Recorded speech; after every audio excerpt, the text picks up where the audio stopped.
we are not machines, but we're pilgrims for those who are on a journey. And that to me just makes so much sense of how we live our lives. Like we are all, every one of you in the room, whether you are like a first-year student, undergrad here at Iowa State, or not even to college yet, or whether you're like well into retirement, you have come from somewhere, and you are going somewhere.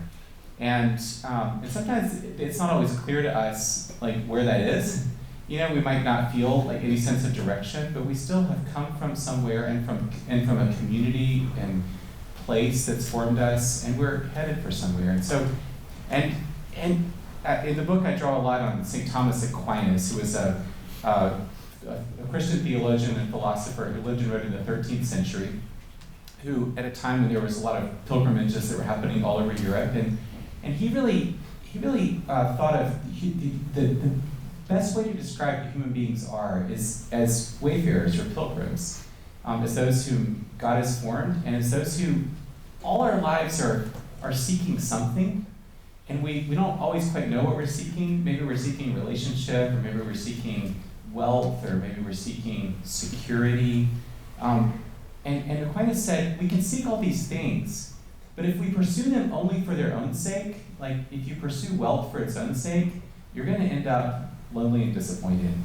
If you pursue relationships for their own sake, then you're going to feel so threatened if any relationship were ever to go away that you're going to feel disappointed. If you pursue like happiness for its own sake, you're gonna like always be in this eternal quest to like keep yourself happy and worried that it's missing. Aquinas said, these are good things, wealth and relationships and happiness and anything else that you could name that's good. These are good things, but they don't ultimately satisfy us.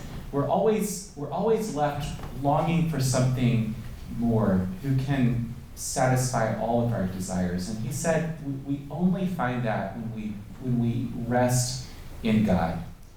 And that's the ultimate goal of our lives. And by the way, he meant that of everybody. Regardless of your religious faith or your tradition, everybody's longing for something that makes us whole and complete. He said we only find that in God. So I think this image of the wayfarer or the pilgrim is that we are on this journey that ultimately is is directing us, is leading us to our longings to God. But we get turned around and lost and held up in lots of different ways in this life. But our lives are still those of wayfarers on a journey. And so back to the question I mentioned a few minutes ago, if someone's struggling, or if you're struggling, the most helpful question is like, what's needed right now for the journey, which involves like thinking about where am I going, where do I want to be going, and what are the obstacles that I'm facing right now.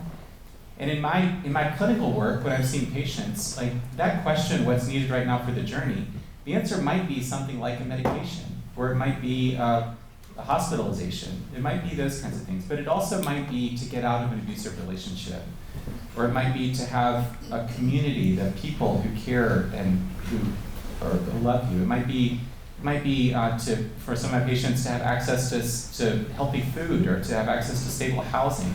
There's lots of things that could be needed. And so if we ask that question, what's needed right now for the journey, then it leads to a broader set of possibilities for what to do when we're struggling.